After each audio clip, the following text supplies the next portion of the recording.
We're here on Old Hook Road in Westwood at Harmony Village at CareOne Valley to take a look inside and see what this fabulous community is all about.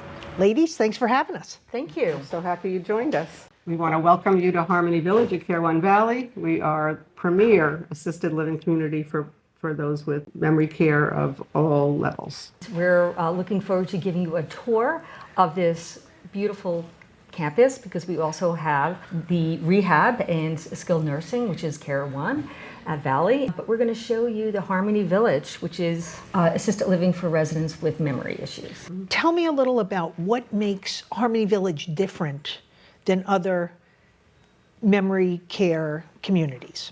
We are assisted living specifically for those with memory care. It is our specialty. We also have a full-time dementia specialist who works with the residents, the families, does education for our caregivers, for the families, and for all of us, so that we're all learning about dementia and Alzheimer's. This is your lane. That is our lane. That is our secret sauce. Well, it's all about we're a part of the resident that has dementia, their journey. And having that dementia specialist is, like you said, the secret sauce. And so who's upstairs? Our mild cognitive, and on our first floor we have residents that are moderate to advanced stages. Maureen. Yes. Such a beautiful space. Yeah. Tell us where we are. So we just came off the elevator, and this lovely space is a living room. It's a wonderful space for families to come. We always have coffee, and it's nice and bright. So you come, you relax, you spend some time with your loved one here. Absolutely. In a calm, inviting space. Of course. Sounds fabulous. Yeah, we encourage children and pets absolutely coming to our community.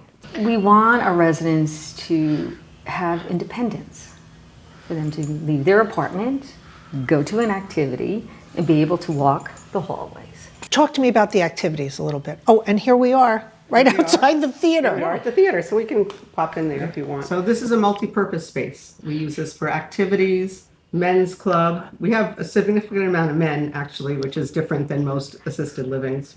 Residents can also come in here on their own, turn on the TV, watch a movie independently of activities themselves. And we use other spaces as well. We have puzzles, games. The Yankees. Yeah. We have a lot of residents that are sports fans. The World Series last year, Yankees didn't do so well, but we had the residents that wanted to watch the game. Our kitchen, our staff, and the dining are wonderful. They had chicken fingers and chicken wings and popcorn and really made it festive.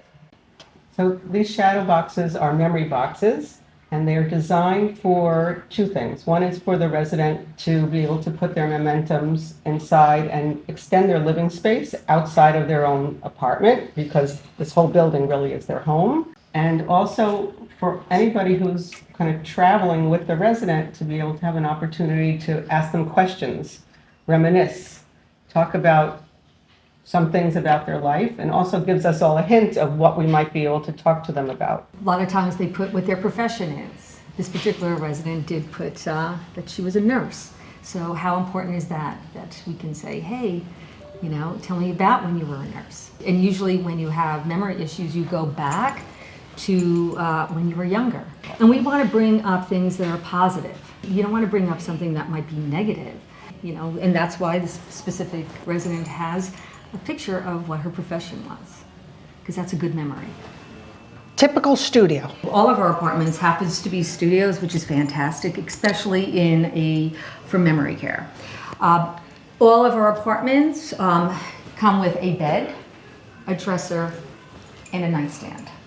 So families don't have to worry about lugging in a whole bunch of furniture. Our housekeeping team are fantastic in cleaning the apartment. We also do laundry twice a week. But it's light, it's lovely and bright. Bring your pictures, bring photos, bring something that's personal, whether it's a comfy chair that you love, a bookcase with your books. You bring it to make it and personalize it. In our apartments, it's an option, but it's called Augie. And it's right there on the wall. And what that is it's an artificial intelligence for somebody that is a possible fall risk. And it's fantastic. It picks up If a resident's lying, it picks up whether they're going to, if they're going to get out of bed, and not realizing, especially with memory issues, that they might not be able to walk. And we can actually see the apartment, see the resident. They're shadowed by yellow stick figures, but the whole premise is to alleviate a fall.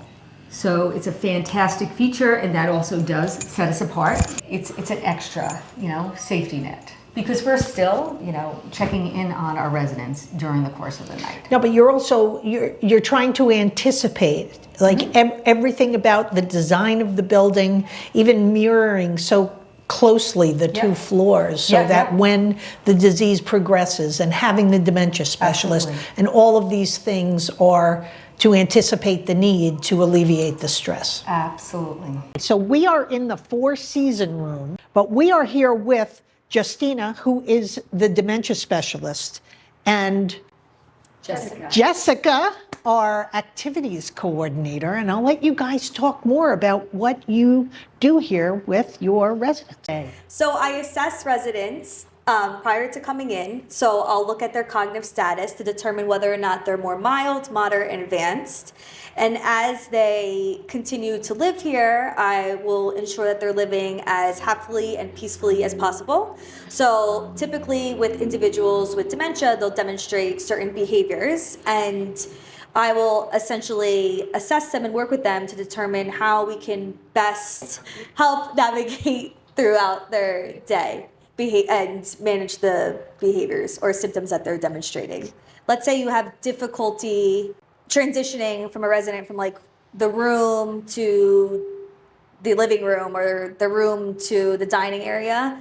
And when you see that small gain of them just interacting with other residents, or they start to adjust and they're more comfortable, I feel like that's like the most rewarding part of the job.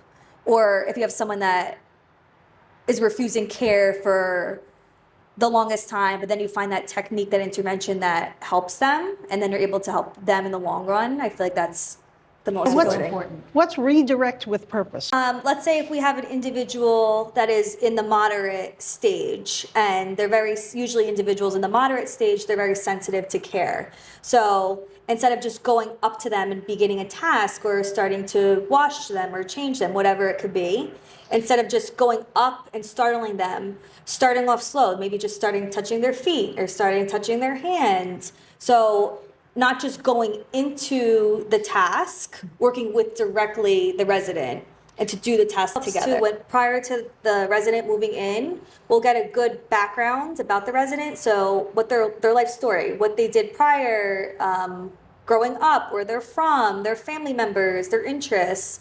And then we also, once a month, we'll put on what's called a food for thought. So I'll provide education to families or the outside community about a specific topic relative to dementia, which is very helpful for the family members in the long run. Tell us about what you do as activities director.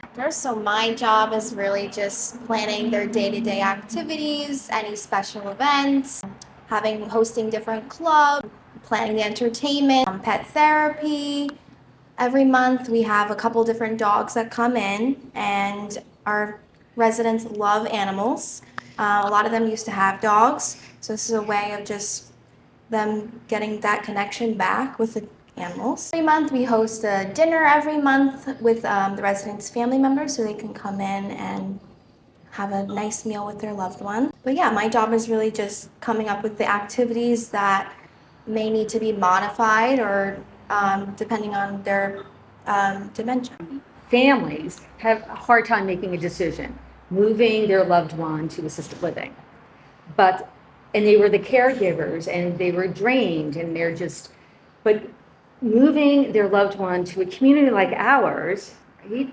Now they're the daughter as opposed to the caregiver. Right. You see the difference? Yes. So they come in and they can actually sit and do puzzles with their mom as opposed to having that dread of, I have to care for my mom. Right. There's a big difference. And for the residents, my goodness, then that weight is off their shoulders, because whatever your issue is, whether you have dementia, you have physical or cognitive reasons why you're coming to an assisted living, they feel it, right? They feel that tension.